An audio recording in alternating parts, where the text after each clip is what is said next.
is turned off in the room, and then when I put my image up in the upper area, that's Melvin's cue to turn the speaker on.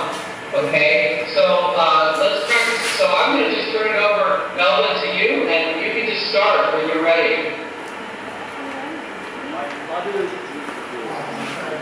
All right. Test, and I can hear myself. All right. Hi, my name is Melvin. I'm part of the 5 People Collective. Johan at the back, Jonathan, and Cheryl, who's at the back helping out.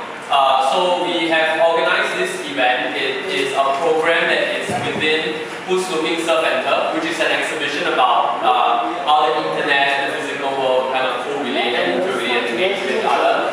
This program is not only a closing event for Who's Looking Surf and Turf, but also an extension, because we have also invited non-artist people who are in the industry of the internet to come in and talk in a very extended manner about how the internet had kind of intersected into our daily lives.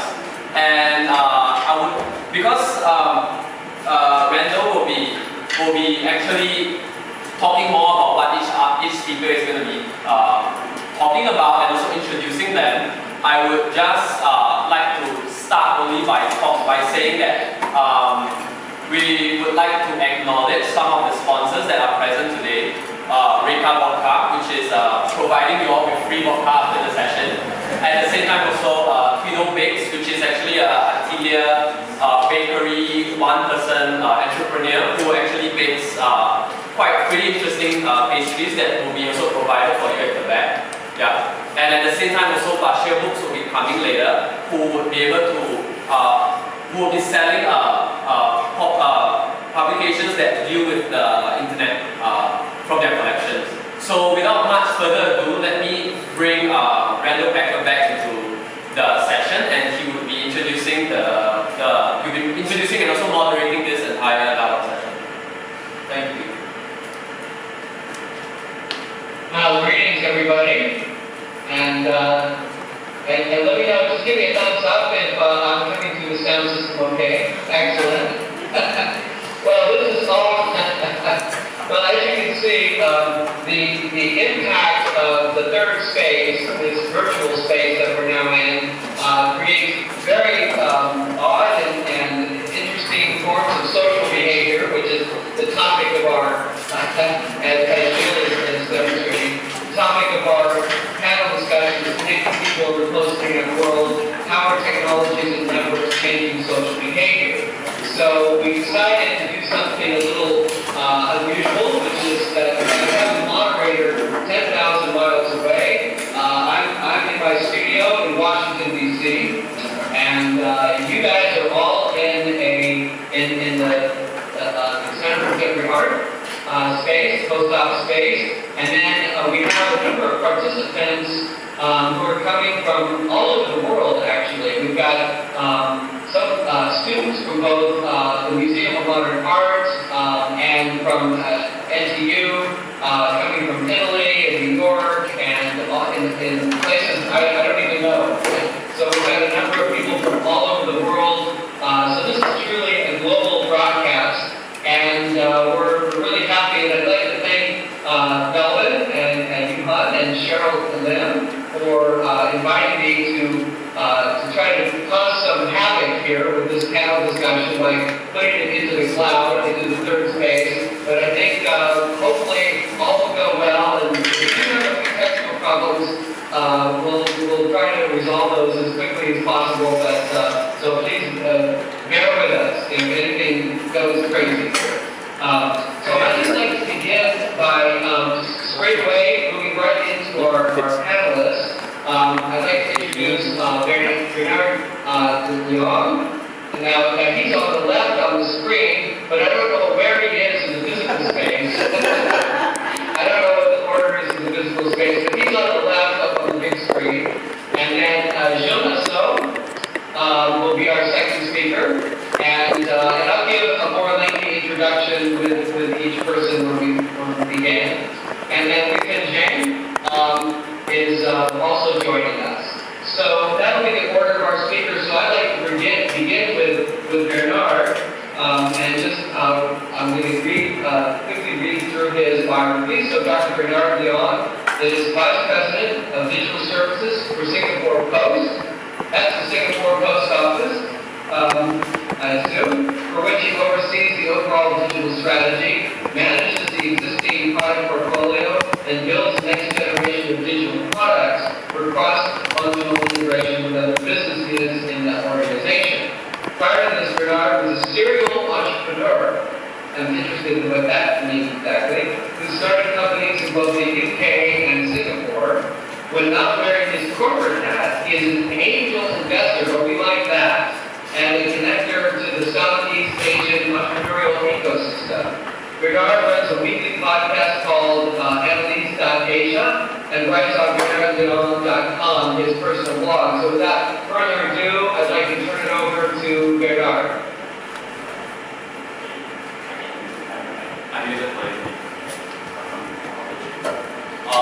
Thank you. Thanks to the organizers for inviting me. I sort of want to first make a disclaimer. Although I work for Singapore Post by whatever I'm going to say here doesn't represent them. Okay? Okay. Let's get to the main subject. So when the organizers sort of brought the topic to me, so I decided to frame it as living digitally. Sorry, can you speak? Can you hear me? Yeah, can you speak? You must be slightly louder. So what do I mean by living digitally? So I'm going to frame a couple of definitions here, and I'm going to put a few questions, because I think at the end of this session, when I finish this session, you should get a few more questions, and you'll be thinking about some of the questions that I'm thinking about as well. Alright? So the way I think about it is that we currently live in two worlds. Okay? There is a physical world where I can see you, all of you, and there is a digital world. In the digital world, we access it through different mediums. The mediums of the computer, the mediums of the smartphone, and soon a watch. Okay? And maybe some of you are already wearing something, or even a glass, and etc. And these two worlds interact, offline and online. And in the offline world, everything is real. You can't undo something. If when you break a glass, you can't undo it, right? If you are in the online world where you accidentally delete something, you can still press the Ctrl-Z button and say you can undo that. So there's some very different features between both the physical and the digital world.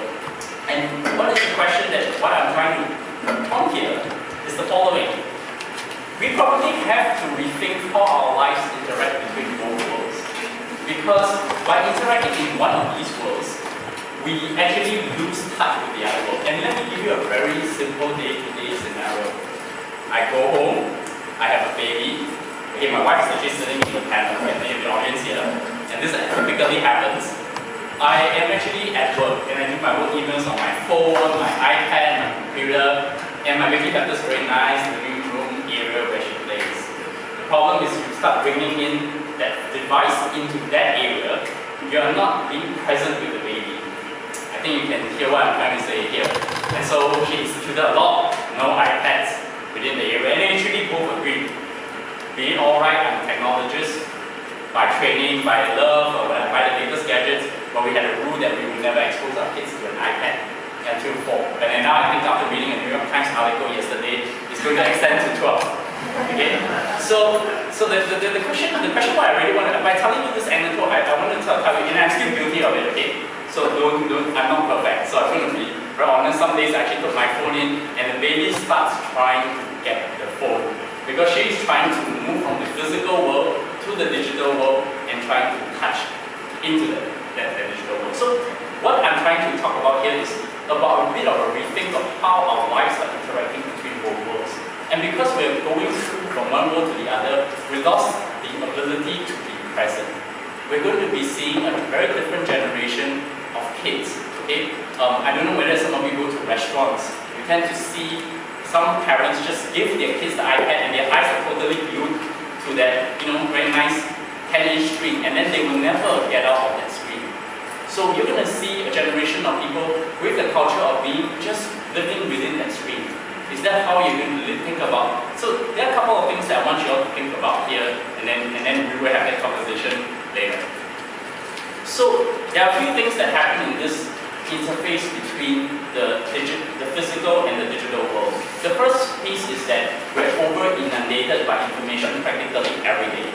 We can do very local information, like we can check in the location and tell everyone, hey, I'm in so and so place, and we post a nice photo showing how great our life is serving Melvin. We became very social, we share everything. And we're very mobile because the screen that we have is moving us from one end to another. So we're inundated by a lot of information, and of course, we also love to be loved. So we get likes, and then we get shares, and we get everything. So what happens? A couple of things have already happened. You are beginning to have an instant gratification with what I call collaborative consumption services. Internet services that actually allow you to be able to have access to service just by a press of a button. You can, after this event, try to get a cab by calling an Uber. By pressing your location, the limousine will come and pick you and take you to the next destination, and you don't have to because your credit card is inside. You could travel to another location and book a room, someone's room with Airbnb.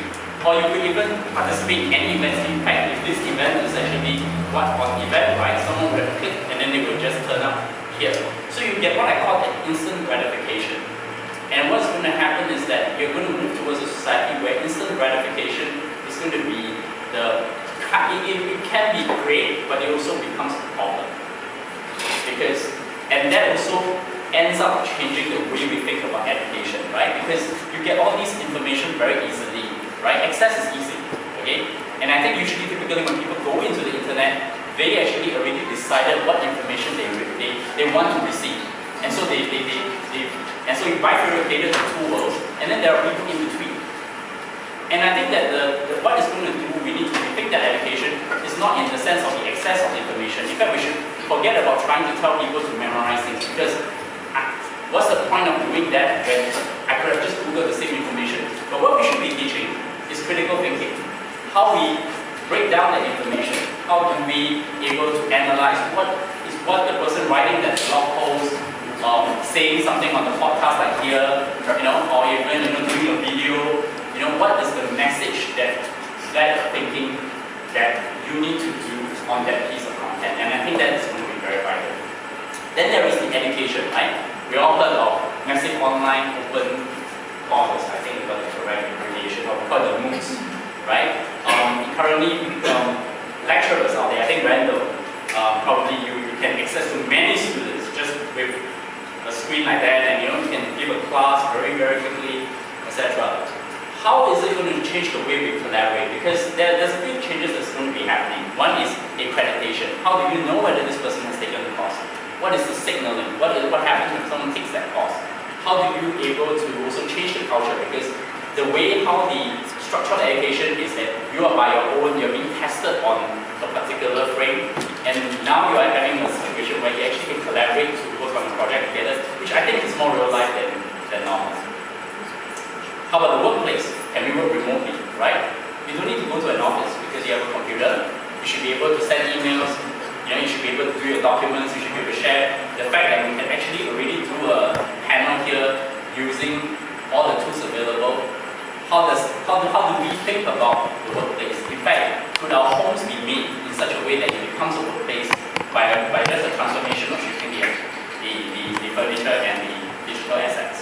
So I'm going to leave you here because the idea of how this whole conversation on position is these are the things that we need to rethink just on 3 pieces: the education, the way we access information, think about it, and the way we work. And I think all of us here should be concerned with this very nice quote from Charles Kettering, which I got since the age of 18. We should all be concerned about the future because we will have to live the rest of our lives there. Thank you.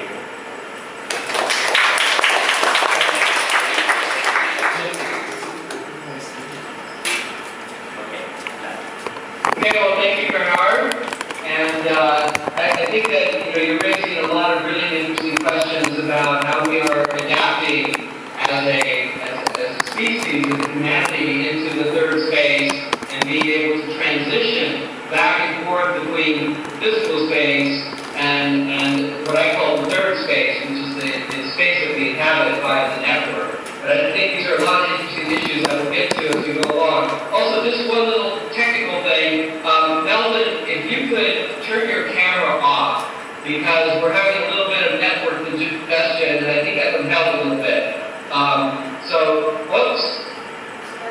We just lost, Bernard. Yep. Bernard, That's fine. oh, there we go. He's coming back. Okay. I think this will help a little bit with the quality of the network flow. So thank you very much. And so I'd like to move on now to Gilles Massot. So Gilles is a multidisciplinary artist and academic whose work based on the idea of the space between things, something I'm also very interested in, aims to establish links and decipher the narratives existing between disciplines, people, occurrences, and parts of the world. His visual art practice, more specifically, deals with the theory of photography and its relation to time and space. He is currently researching on Jules Itier, who did the first daguerreotypes of China, Singapore, and Vietnam in 1844-45. Very interesting. Also, at the same time that the telegraph was invented by Samuel Morse, who was also working with the daguerreotype. Very interesting. He lives in Singapore since 1981, where he teaches at the LaSalle College of the Arts and at NTU. His work is part of the Art Transit Program and found in Singapore, the Singapore Art Museum and Maison Huifen de la Photographie. I hope my French pronunciation is not too bad. In Paris, among other collections. He was recently made a Chevalier des Arts and des Lettres by the French Republic. Congratulations, Gilles. That's a very high honor in France. So.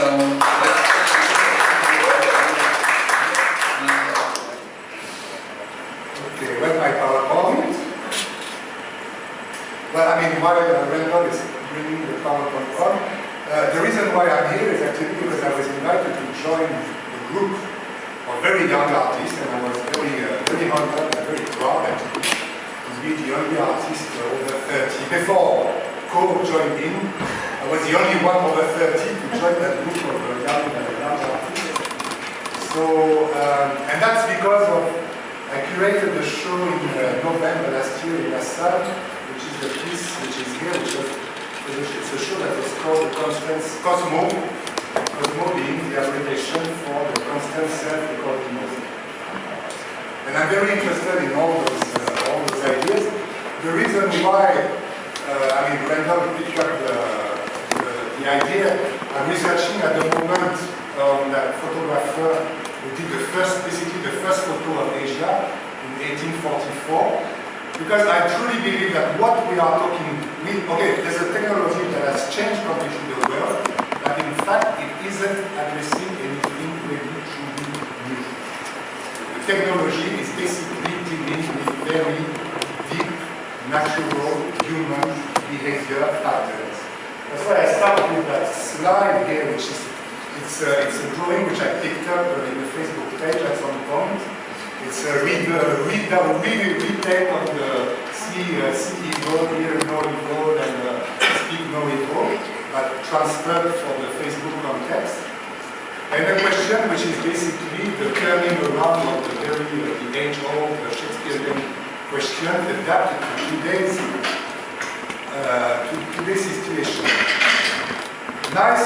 My relation to the internet is that I remember, here I have something about, it's a video on the web about an 1981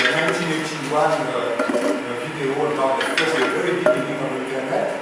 I remember sometime in the later part of the 80s, a friend of mine in Singapore telling me, there is that thing going on. I mean, there was no internet going on in the real life. But there is that thing going on. It's growing very fast, and we have no idea where it's going.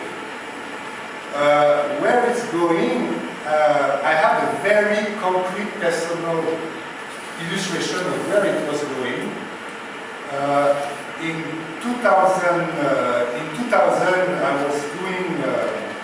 was doing some postcard with a friend in Bintan, with the resort in Bintan. We started in '95. Until 2000, we were selling 60,000 postcards a year. And today, we sell barely 2,000. That should complete change. I mean, basically, the postcards have become completely obsolete because of that complete change of way of living. Now, so it's really that transformation of the technology is actually addressing something very old and very ancient in the way we live and in the way we behave and the way internet and the digital world has done is change the way we communicate. It has changed the way we communicate by changing the way we store information and the way we exchange information.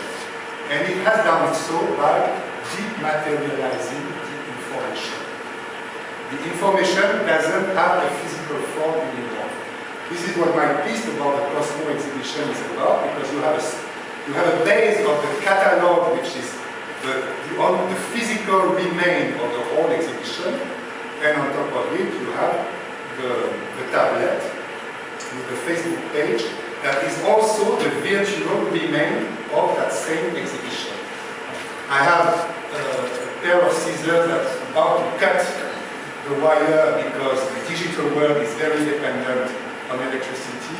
My friend was telling me that to really complete the piece, I should have put a small lighter next by the tile, because of course the catalog can be burned and so that information is very fragile. So the digital world has dematerialized it. And it's Sorry, that... Yeah! My page is not as good. Yeah, we use my screen.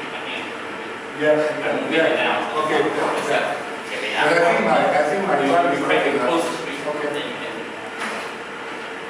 Okay, so maybe you can give a bit of recap for the first few, the previous slides, because I think Randall didn't catch some of it.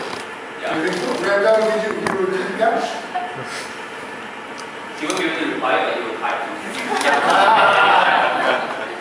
None of that did. Then I The can. online audience couldn't hear you. So maybe you could do a bit of recap, get a very quick minute. Well, basically, what I was saying is that... can you hear me now?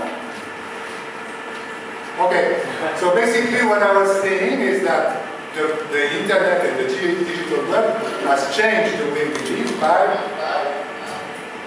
transforming the way we store and exchange information, okay? And it did so by dematerializing the information, by making it something without the physical base.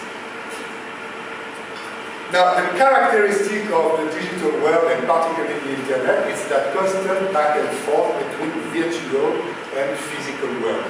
It's something that starts from the physical, that goes into the virtual, it goes and has physical life again, and it goes round and round as such.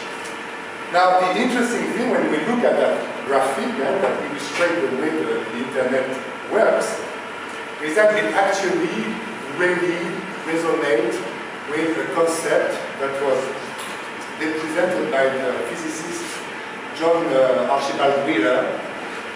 It's a theory that he developed in the later part of his career called the U theory. U for universe, with one arm of the U looking at the other arm existing. So basically, his theory is that the universe is existing in order to look at itself existing. Now, that diagram which I was showing just now is also very much similar to the diagram that he has in his article, The World as a System Self-Synthesized by Quantum Networking. It's an article from 1988, the last article he published in his career. And it's that, you see, the world synthesized as a self-synthesized quantum networking in which we are going from meaning to physics, the physics creating meaning, meaning creating physics, and so on. And he was coming, one of the conclusions of that article is that information may not just be what we learn about the world, it may be what makes the world. And it's one of the aspects of quantum physics that really says that basically there's no physical matter, there is only information. And it's the way that information is processed that eventually results in a physical world. A very good example of what is happening is actually that fashion of the selfie. And to have the Pope, okay, the leading spiritual, the spiritual leader of the Catholic Church indulging on that kind of selfie with people in the St. Peter's in Rome is actually very reflective of that. And this is the scene that was outside on the square of St. Peter's on the night of his announcement where the whole crowd, and we have very much the view of Miller that we saw just now, the world looking at itself existing in real time and real space. My take on that whole thing is that in fact it's got nothing to do with internet or whatever. The real threshold of that radical transformation is the invention of photography. The first visual preserved moment in time. When the world, instead of representing itself, starts recording itself. Now, this followed with all the development that we know, video, internet, blah, blah, blah, eventually result in what I call the constant self-recording mode. A world in which the world is constantly recording itself existing. What is that information constantly being recorded going to end up as? Is part of the question that you were raising. What are we going to do with that information? How are we going to handle it? And you are going to touch very much on that as well, I believe, from the low point of view. Okay? Now, all this has to be placed. We are back to like really very ancient question of moral, behavior, disciplines, one's self-discipline in relation to the world. There is that very important book by William Fisher towards the philosophy of photography, in which he really stated that photography was bringing that new context, and it was really about the question, very much about the question of freedom in the new question, in a new context. And that question has become to share or not to share. What do I do with the information I'm confronted with? Do I choose to pass it on, or do I choose to delete it? Which leads me to, in that new world of technology and internet, the question to cut or not to paste, and it's the question. It's no longer or not. Because in the first place, things are just happening without necessarily being, at least the information transferred or not. That's where it's really good. That's it.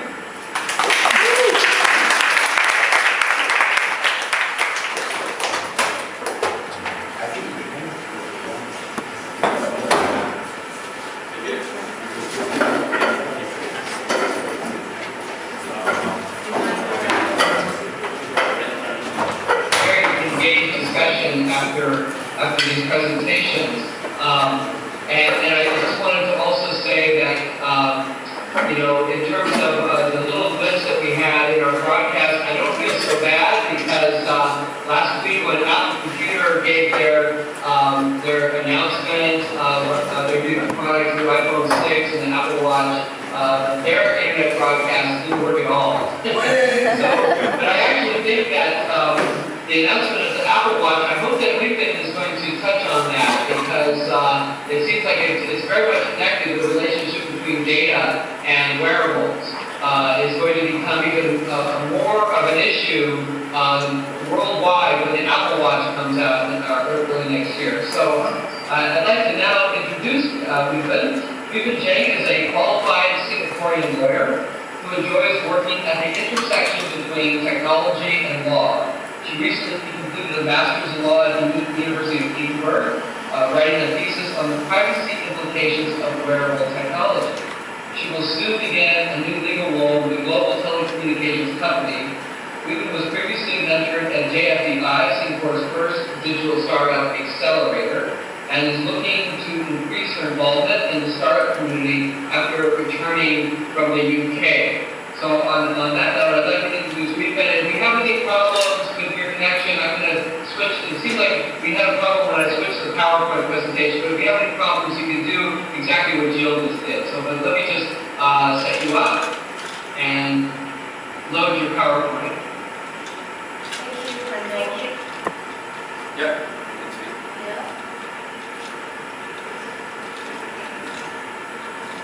So we're just waiting for my PowerPoint to load right now. At the end of it though, so darn it, I gave it away. Okay, here we go.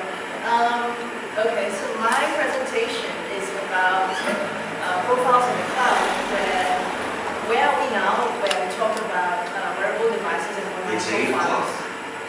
Sorry, that's my computer. Time checker. Okay, so Bernard talked a little bit about us living in an information age and the Internet of Things. We're now in a very connected world.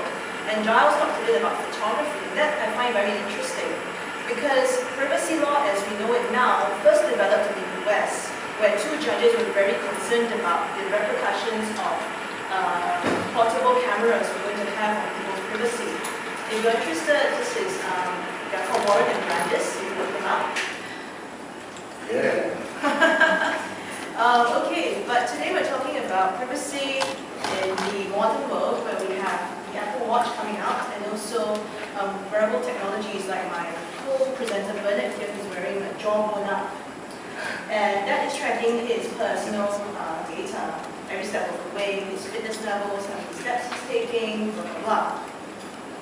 Now, it is a truth universally acknowledged that most people value their privacy even as we share personal data on the internet and over social media. So, can I take a quick poll of the audience? How many people do not value their privacy? Hands up. You don't care what other people know about you. Nothing to hide, nothing to fear. Okay, there are no hands raised in the audience, so I'm presuming that, oh, one guy. No, I'm just waving at them. So pretty much everyone in the audience, and I think most people who are using digital media, digital devices, they do value their privacy, even though we're all sharing away on Facebook, Twitter, and social media. So personal data. Now, what is that? Personal data. It's any data that defines you or identifies you, or which originates from you. So it can be your DNA, it can be your address, your email number, your email address, or where you were at 7 p.m. last Friday. That's all personal data, right? Now, privacy in the digital age, and here I have two different profiles of myself because I'm the only person who can say yes, no to using these. So on the top, you see my LinkedIn profile, and on the bottom, you see something very different, and that's me having a beer with some friends.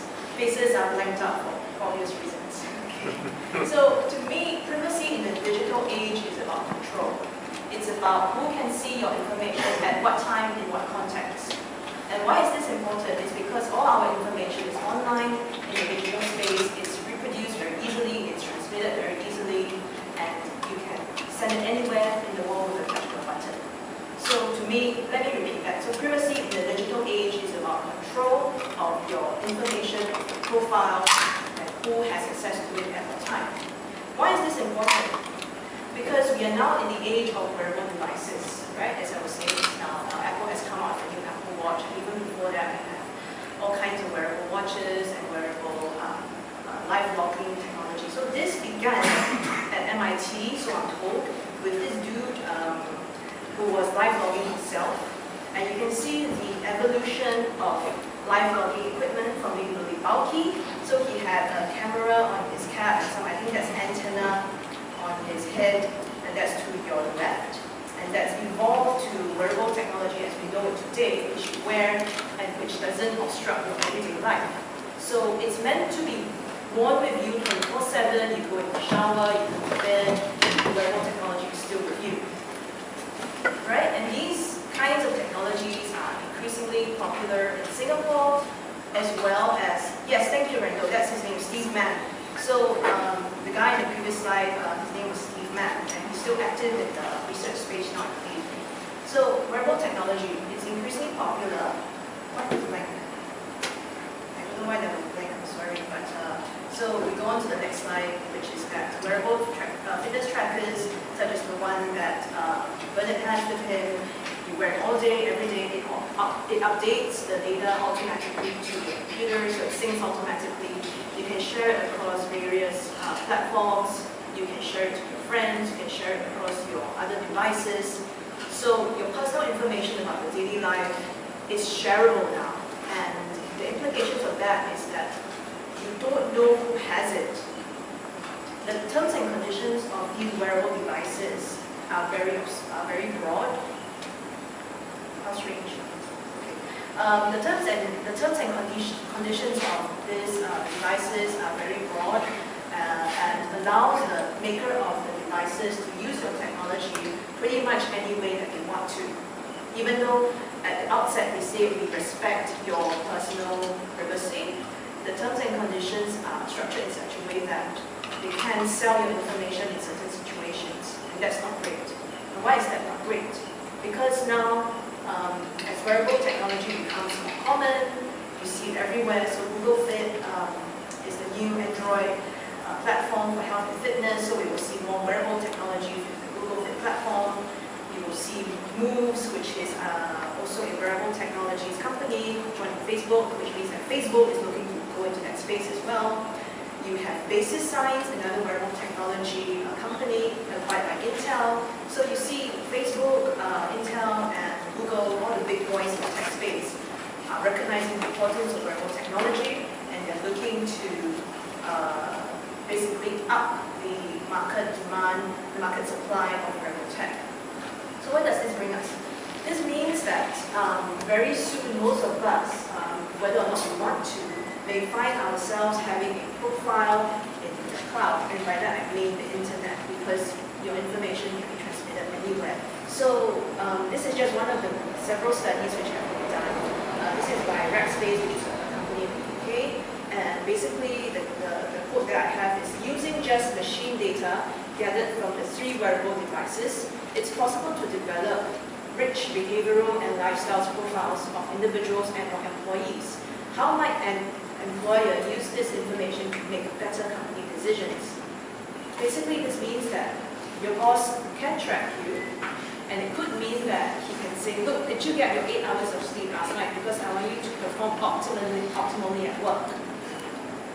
In the EU right now, this is not allowed, because EU laws on privacy are very strict. They are gold standard globally. And it does say that in a work situation, your boss is not allowed to breach your privacy. This is not the case in many countries, including Singapore, right? So for me, I'm a bit worried that my boss is going to make me wear a Jordan out, say, and track that I sleep 10 hours last night, that I go out partying, so now today I don't feel so good because I'm hungover, and this thing can detect that because it can detect how many hours I slept, where I was I active at 2 a.m. in the morning, why was I active at 2 a.m. in the morning? Does my boss need to know that? Actually don't, but this is happening. Again, a blank slide, but it needs to be done. So I'll just conclude by saying that in 1999, the CEO of Sun Microsoft said, privacy is dead, get over it. Since then, people have been debating whether or not that's the case, because he was saying this in the context of the internet. But to me, it's a concern now, because your wearable technology, you used to be able to keep your devices at arm's length. Your phone is at arm's length, your laptop is at arm's length. So you can still say, I want to switch this off as and when I want to, and I can control the amount of interaction I have with my devices. With wearable technology, they are designed to be on 24/7, 365 days a year. So you cannot have that filter or that buffer between you and your tech now. And what does that mean for us individuals, and what does it mean for privacy? So I'll just leave you with that thought in my head. Thank you.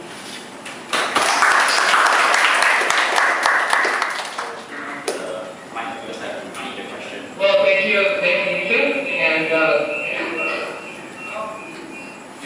open my mouth. I can hear myself. Okay, Randall, anyone on my mic, so repeat your questions. Repeat the questions. Yeah. Okay, so everybody can hear me now? Okay, I can hear myself. So again, the rate for hours in order to have a full conversation regarding the implications of what it means to be living in the digital age. Give me just 1 second while I'm going to bring out my PowerPoint, and hopefully we won't have another. That went well, though, I have to say. I think that the network seems to be settling in for us a little bit now. So we've been referring to this idea of the third space, and this is a term that I actually constructed. I don't know if anybody anybody else has used it, but I use it in my teaching, and I use it in all the work that I do. Let me just bring sorry, all these PowerPoints are at the end, so let me just bring this back to the beginning. So it's a term that I find very useful because we're all familiar with the first phase. The first phase would be the physical space, the world that we live in, the world that we inhabit as a physical human being. And then there is the second space, and the second space is that space which is the virtual space, the space that exists in electronic space on the screen. And then there is the idea of the third space. And the third space is that space in which we are connected to one another, in which remote users can co-inhabit the same second space, essentially. So the third space is a connected space, it's a network space, and it's a space that is transforming not only the way we do things, but it's also transforming our whole sense of reality. And that's something that I'm really interested in, this kind of post-reality in which we're beginning to lose the distinction about the first space and the third space. As you see people walking around with their phones, they are connected in the third space while they're walking through the first space. And you see this increasingly. People don't even know where they are. They lose contact with their physical world. It's why we're not supposed to drive and text at the same time, because it's very difficult to be in the first space and the third space simultaneously. So it opens up some dangerous possibilities, some ethical issues, which our panelists have very nicely laid out for us. What I want to share with you are some ways that you can activate the third space for purposes of teaching. And I guess I give perhaps a more utopian view of the third space. The rest of you have brought up a lot of the dystopian aspects, but I'm going to talk about some of the really exciting possibilities of how we can use the third space for dialogue, for teaching, for art, etc. So this is an Adobe Connect session that I had when I was teaching at the California Institute of the Arts in Los Angeles, California. And what's particularly interesting about this session here is that the participants were from all over the world with their cameras. There I am in the upper left-hand corner from here in my studio in Washington, D.C. There are two participants, they're artists, Helen and Annie Abrahams, who are in the upper area in the middle. They're coming, Helen Farley-Jacobson is coming from Munich. Annie Abrahams is a performance artist who's leading us in this kind of happening in Adobe Connect. She was coming from France, from Montpellier, France. We have in the lower right-hand corner, in the second row at the bottom, we have Andy Deck, who's an artist, a media artist. He was coming from New York. In the lower left-hand corner is Daniel Stern, another well-known media artist. He was in Milwaukee, Wisconsin. And then in the very lower left-hand corner, second from the right, you have Ruth Catlow and Mark Garrett. In fact, I'm going to just go full screen with this. And you have Ruth Catlow and Mark Garrett in the lower right-hand corner. And what's interesting is that they were coming from London. And they run the alternative art space called Further Field, which is dedicated to the network art, and they do exhibitions network art there. So the point is that we live in a global world, that the third space is an opportunity to bring people together from all over, and it does create a sense of, there is a sense of intimacy and playfulness. In terms of how our technologies and networks change social behavior, I think that this image of our Adobe Connect session speaks volumes in terms of the way that we lose inhibition, the way that it can open up our ability to communicate with one another and to engage with one another in very intimate ways, in ways that begin to break down the geographical dispersion of being in the third space environment. And in fact, Annie Abrahams led us in a little performance project in which we moved our faces right up to the camera and created this, what I call a multi-selfie. And this a composite of everybody's images. So the thing that's important is that even though we're all separated by distance physically, that the third space is a space that can bring us together, just as it is in our session tonight in Singapore. And in a way, what's interesting about this is that you forget that there's geographical distance. You have the sense that in the third space that there is no distance, that we are actually inhabiting a new space without distance, that distance dissolves in the third space. And I think that many of the projects that my students work on and many of the artworks that we explore are ways in which we can gauge the quality of intimacy in the telematic embrace.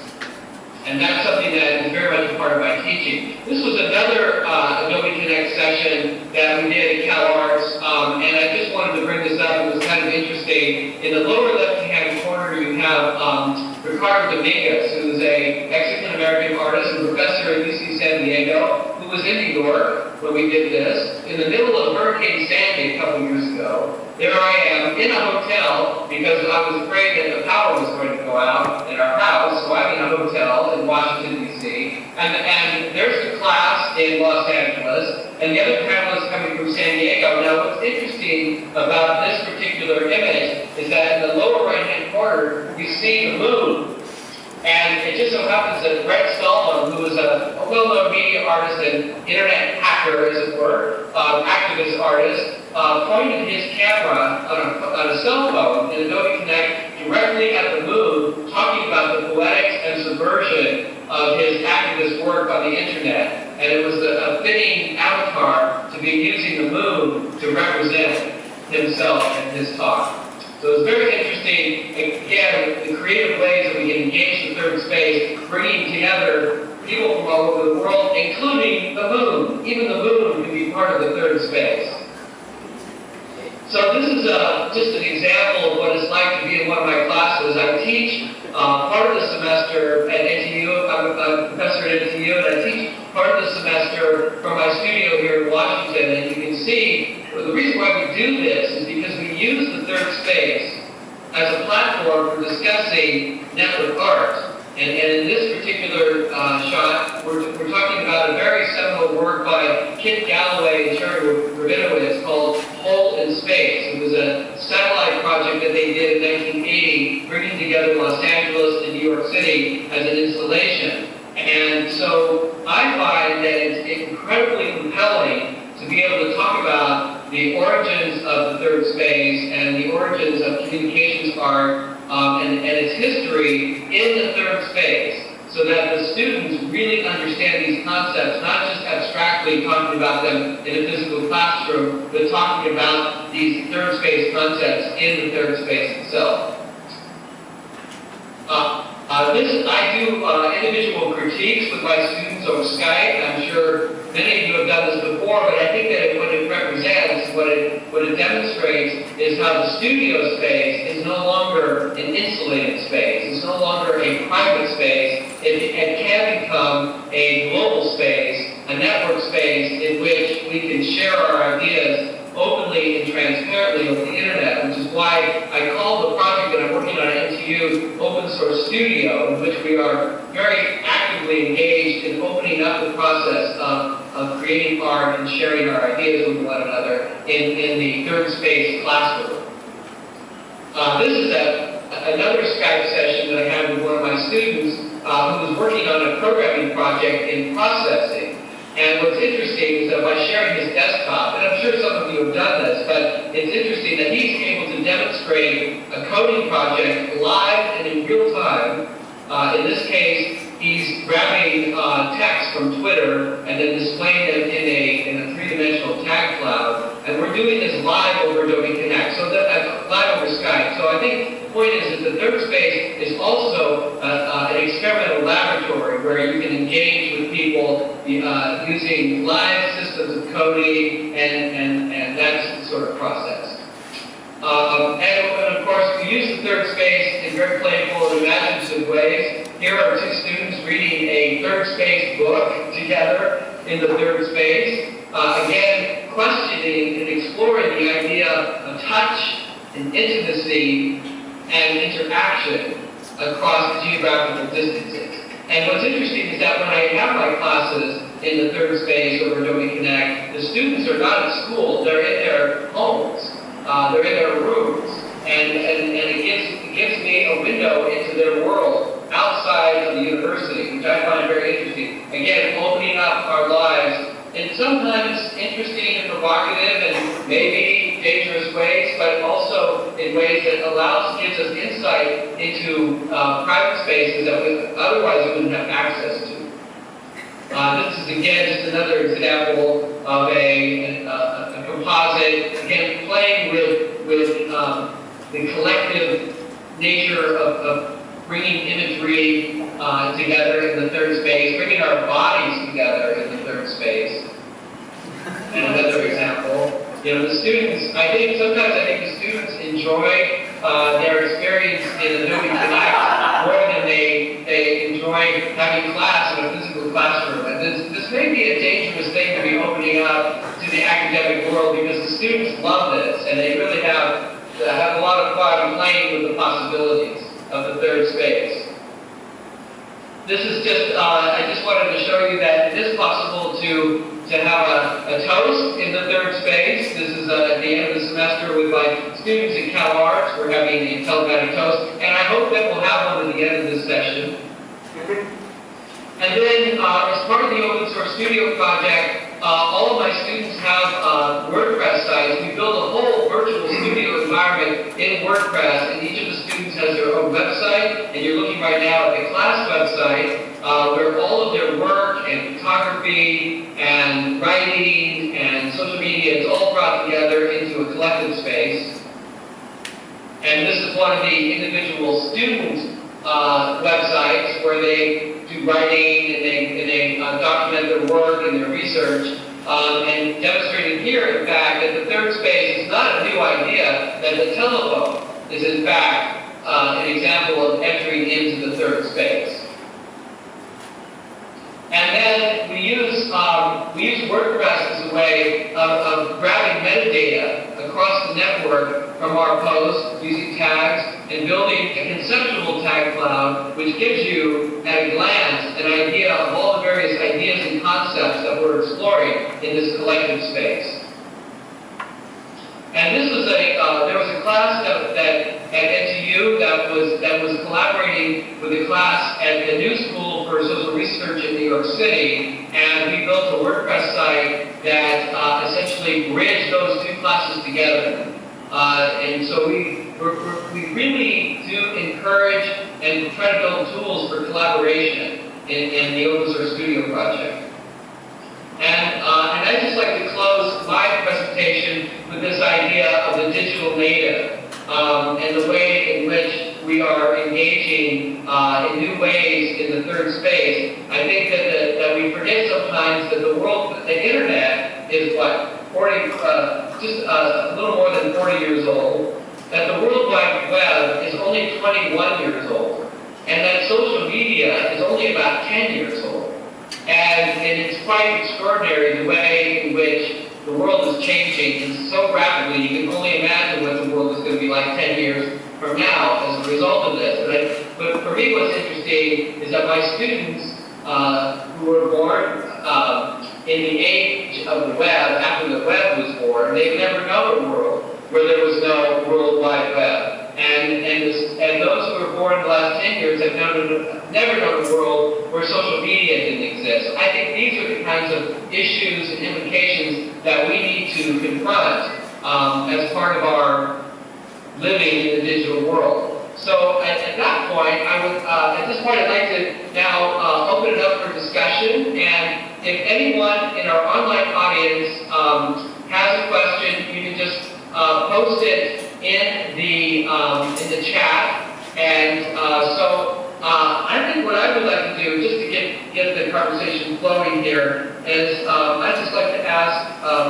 a question, maybe bringing it back to Bernard, who was talking about the issues of how we're adapting to the third space and how things like booking at a hotel or a taxi, all of these kinds of activities are now being automated in the third space. So perhaps, Brad, you can speak to what are some of the things that we can be thinking about in terms of how we are adapting as a society in the third space.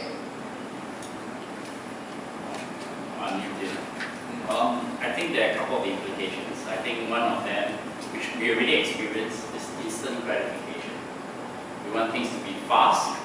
We want things to be collected immediately. We want, at the press of the button, something magical pops up. And what happens when the third space suddenly got shut off, and then you start to be getting impatient? Just think about if suddenly Facebook and Google is just down for 24 hours. Okay? All the social platforms that you know just gone down for 24 hours, right? You start to lose the connection to the world, right? The third space actually helps you to connect, basically. That's what you already pointed out, right? The difference in distance. The distance is no longer the issue, right? So what you do lose is that because that distance perception is gone away, so the way you engage in the first space is going to be very different. And I can also point in another interesting thing, like for example, what if something happens in the third space that matches the wrong hotel room for you when you booked it? What happens when you book a taxi and the taxi goes to the wrong location? So I think these are the things that that particular closure of the distance actually making us become very impatient. So we'll be living in a world where most of us, I don't know, would be like, well, I need this to be done as quick as possible. Where sometimes maybe we need time to think through things. We may be so quick with information. Really, social media has demonstrated this, right? People posted photos that they shouldn't have posted. People kept, pictures what they shouldn't have kept on the device as well. So that is basically where I think these are one of these implications. Huifen, would you like to add on? You were speaking in the comment section. Maybe you could speak. Oh, okay. Sorry. So I was saying in the comment section that most users of the third space expect their connections, their connectivity, to be free of charge and free of restraint. And what we mean by that is that nowadays you look at Facebook and social media and Skype and WhatsApp and everything that we use in the third space, most of these applications come free. Now, it's free of cost and it's free of restraint for now, but at what price to you?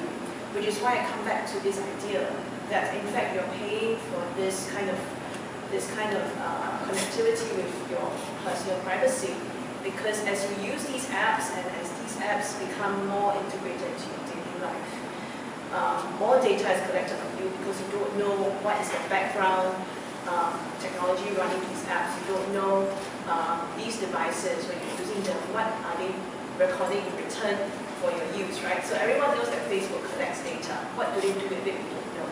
Everyone knows that Facebook performs these, from time to time they perform certain experiments on their users. You don't know it too much data. So this is only when they announce it or when the company is open about what they're doing. But what about Skype and WhatsApp? What do they do in the background of the data? We have absolutely no idea.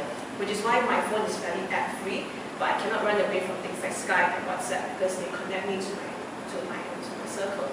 I wish that I had paid options, and I'm going to look into that at some point. But right now, the addition to free is very hard to break away from. So just want to think about that for a second. Would you like to answer John's question in the comment section? Or maybe Randall would want to say something. Randall, would you want to? If there are any concerns, coming from the focus audience, I think it might be useful, Melvin, if you could just, if it's possible to type them into the chat. I think that might be the easiest way to see it. Is there a difference between the NSA collecting all your data compared to, say, Facebook collecting data you give them willingly? Can we realistically expect our online presence to be truly private?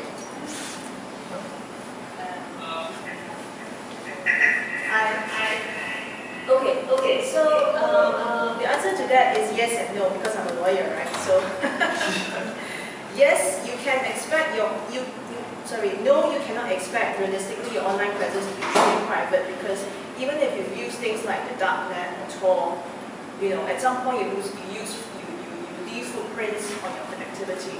Your devices will still record your connectivity unless you completely switch off your GPS, and even then, I'm not too tech savvy, I have to confess, but I'm quite sure that even if you switch off the GPS, your phone can still record, because the nature of a phone is to provide you connectivity, so it will still ping the satellite to give you that connectivity on your mobile and data. So your movements are still tracked with your phone unless you use a good old-fashioned dumb phone that doesn't have data and doesn't have GSM and stuff like that. So realistically speaking, can we expect it to be truly private? No, but there are certain ways that you can mitigate it.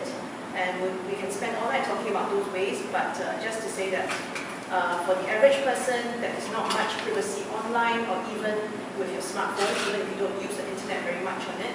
But you can still reduce your online footprint by being a bit more careful about what apps you use. Okay, so John says a dumb phone can still be tracked by triangulation from cellular signals, I think. So there you go, even a dumb phone can be tracked. So are we truly private? Probably not. Is privacy truly dead? Maybe it is. Okay, so there you go. That's my answer.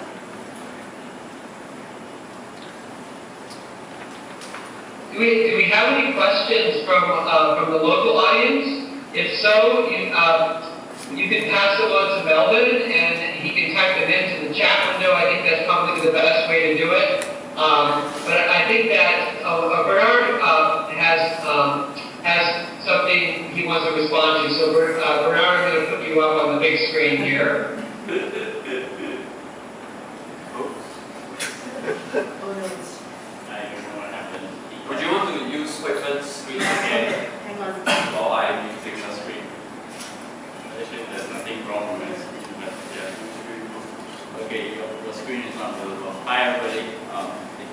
Stealing another screen and another. I think it should be fine. Yeah, it should be fine. I'm back.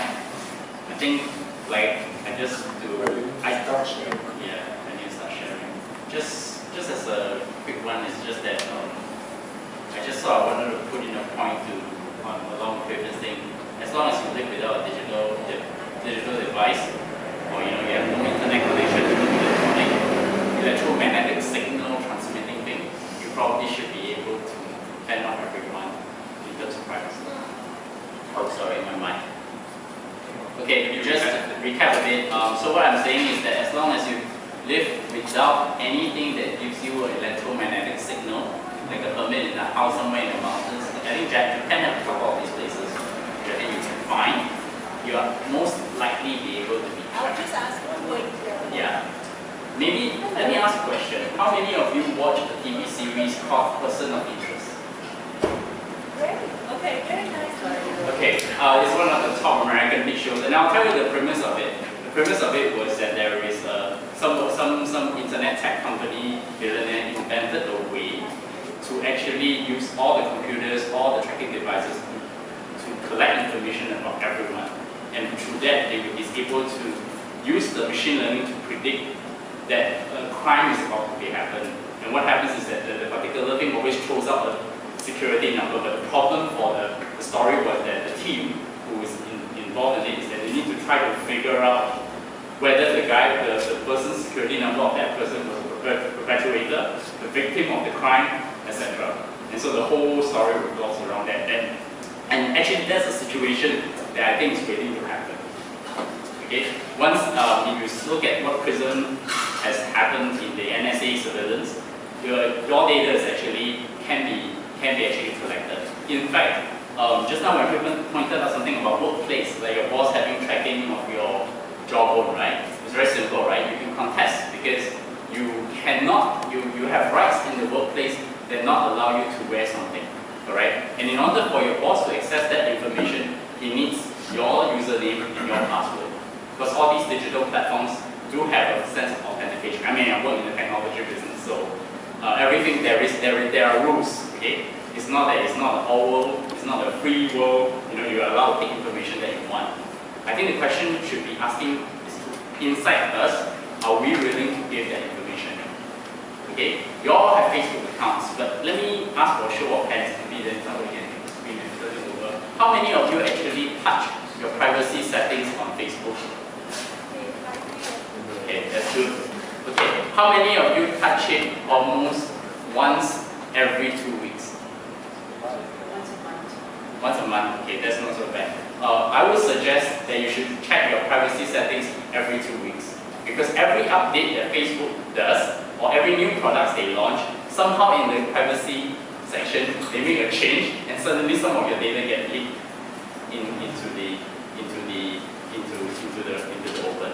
So you have to be very careful, whether it's Twitter, anything. I can tell you I share a lot of stuff, but I'm exceptionally private when it comes to certain pieces of information. So I'm actually more paranoid about privacy than you think.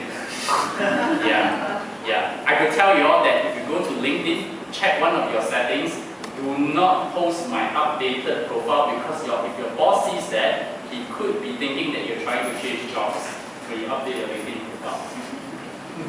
It was quite funny on my first week when I'm trying to explain social media policy to everybody, and suddenly everybody said, oops, I better go and do the settings because I've been updating my LinkedIn profile. So I'm talking about things like that. These are very, very minor things that I know you all may not think about doing. Please do. Yeah. Okay.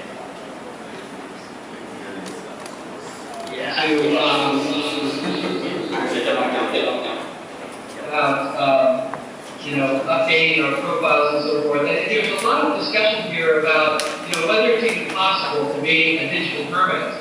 Because it seems to me that more and more that we can't live in this world any longer without being a part of this digital space, without being digitally connected, that we can't function, we can't communicate. Just for myself, for example, when I came to Singapore, I couldn't even set up a bank account until I had a mobile phone. And that's not a problem in the US, but in Singapore, you have to be a member of the digital society, you have to be connected to the third space before you can even function in the first space.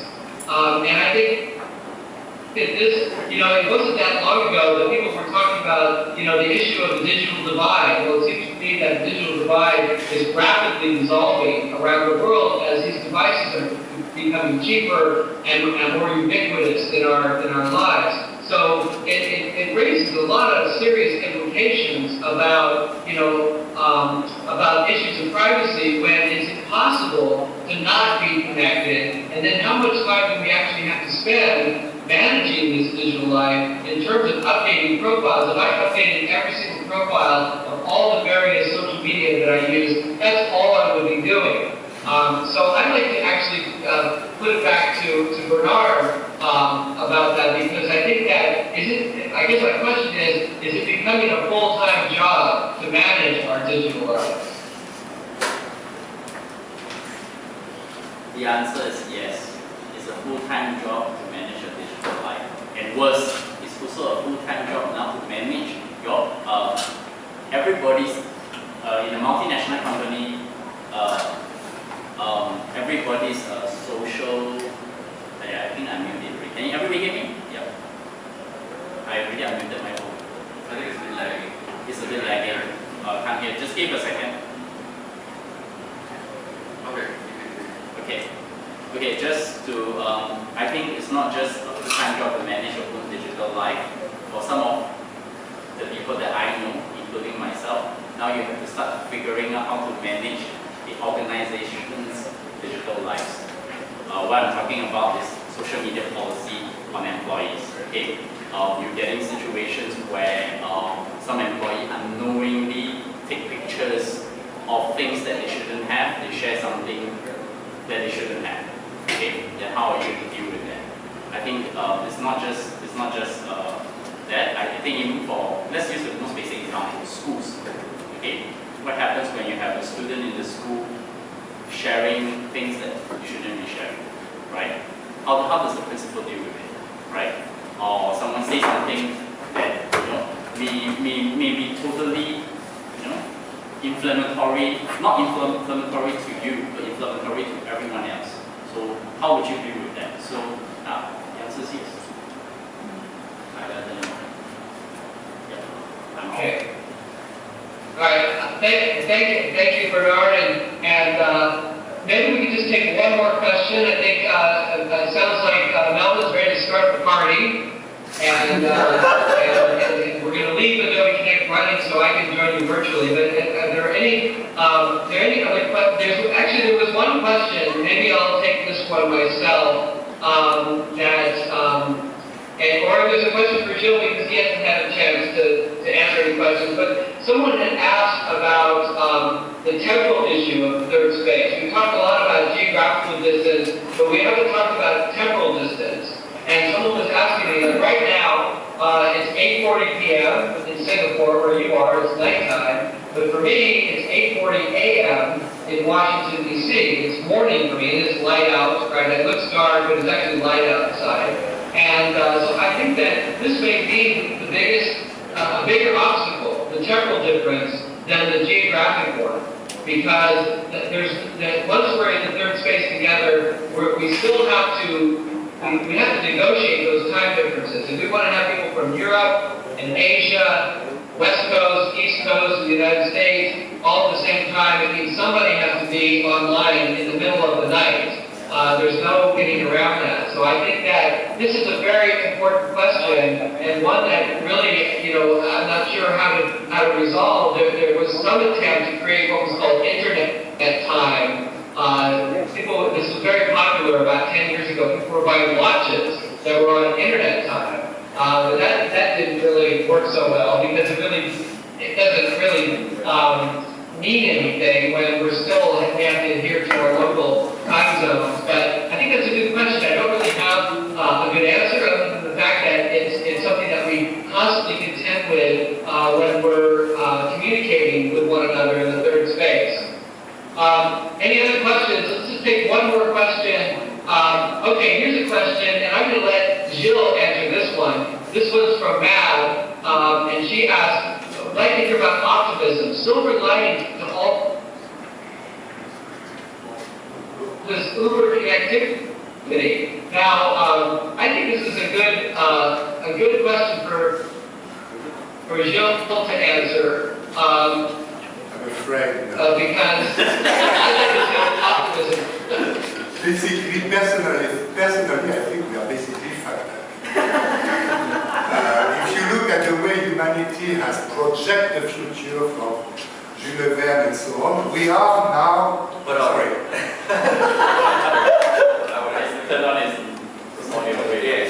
Yeah, well, sorry, I'm not going to go in your direction. No, personally, I think we are basically fucked up. If you look at the way humanity has projected the futures in Jules Verne and so on, we are now experiencing what people were forecasting in the 19th century. What we've seen in the later part of the 90s and early 2000s is it's the Matrix. I remember sitting in a coffee shop after watching the first of the 3 movies of the Matrix and really saying to myself, wow, and what the Matrix was saying about the world was like so true and so real. It was exactly what I could experience of the day, of life.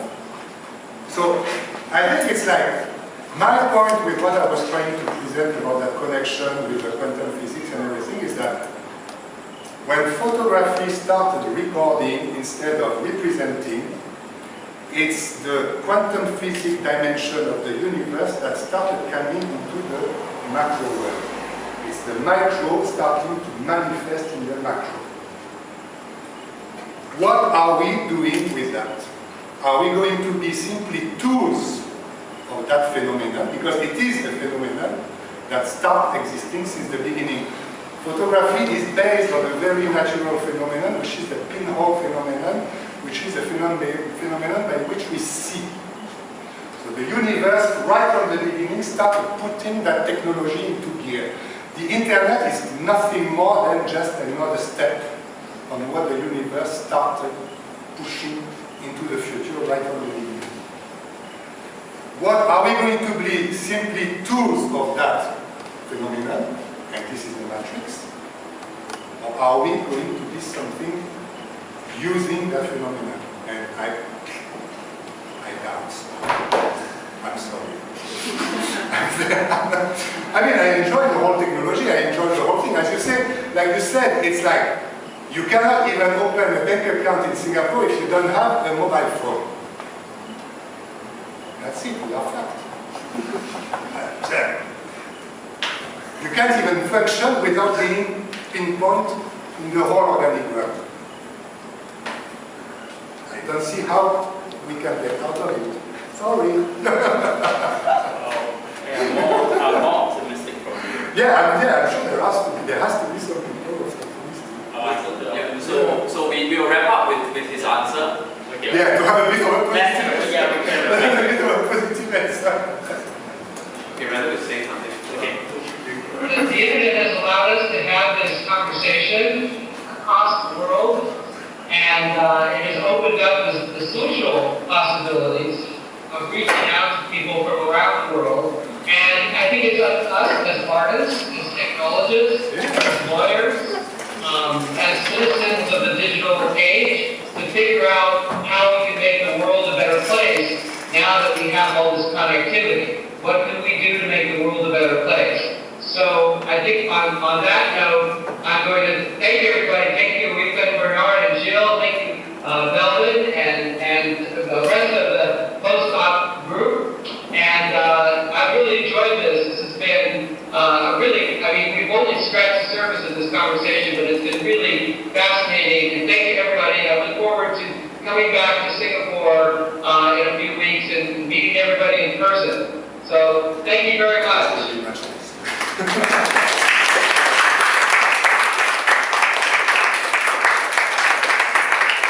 Now, we can just leave this running and you can have